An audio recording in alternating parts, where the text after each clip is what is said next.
Subscribe कीजिए बिन Nasir network को और हमारी फैमिली का हिस्सा बनिए।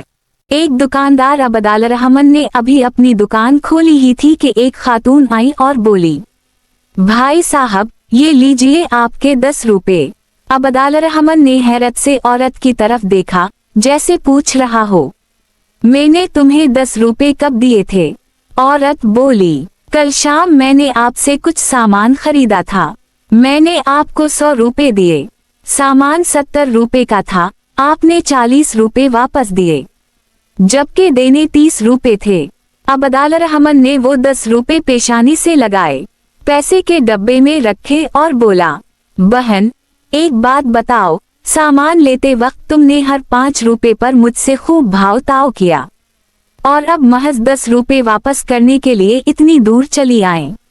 औरत ने कहा, भाव ताव मेरा हक है, मगर जब एक कीमत तय हो जाए तो कम देना गुनाह है। अब्दुल-रहमान ने कहा, मगर तुमने कम नहीं दिया, पूरे पैसे दिए। ये 10 रुपए मेरी गलती से तुम्हारे पास गए, अगर तुम रख लेती तो मुझे कोई फर्क ना पड़ता। औरत ने जवाब दिया, शायद आपको फर्क ना पड़ता, लेकिन मेरे ज़मीर पर बोझ रहता। मैं जानती कि मैंने किसी का हक जानबूझकर रखा है, उसी लिए मैं कल रात ही वापस करने आई थी, मगर आपकी दुकान बंद थी। अब्दुल-रहमान ने हैरान होकर पूछा, तुम कहाँ रहती हो? औरत बोली, गुलशन कॉलोनी सेक्टर 8 में। अब्दुल-रहमान के मुंह से हैरत से निकला, 7 किलोमीटर का फासला तय करके सिर्फ 10 रुपए वापस करने आई हो, और ये तुम्हारा दूसरा चक्कर है। औरत ने सुकून से कहा, जी हाँ, दूसरी बार आई हूँ। अगर सुकून दिल चाहिए तो ऐसे ही काम करने पड़ते हैं। सितारा, मेरे शौहर अब दुनिया में नहीं, मगर वो हमेशा कहा करते थे, कभी किसी का एक पैसा भी नाहक मत रखना, क्योंकि इंसान तो खामोश रह सकता है, मगर अल्लाह पाक किसी भी वक्त हिसाब ले सकता है, और इस हिसाब की सजा मेरे साथ मेरे बच्चों पर भी आ सकती है। ये कहकर औरत चली गई। अब्दुल-रहमान ने फौरन कैश बॉक्स से 300 रुपए निकाले, अपने मुलाजिम से कहा, दुकान का ख्याल रखना, मैं अभी आता हूँ। वो करीब थी एक और दुकानदार फराज के पास गया और बोला, ये लो तुम्हारे 300 रुपए, कल जब तुम सामान लेने आए थे मैंने तुमसे ज्यादा पैसे ले लिए थे।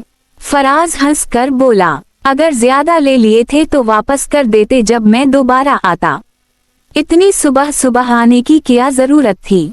अब्दुल-रहमान ने कहा, अगर मैं तुम्हारे आने से पहले मर गया तो तुम्हें तो पता भी ना चलता कि तुम्हारे पैसे मेरे पास हैं, उसी लिए लूटा दिए। कभी नहीं पता कि अल्लाह पाक कब हिसाब ले ले और सजा मेरे बच्चों को ना भुगतनी पड़े।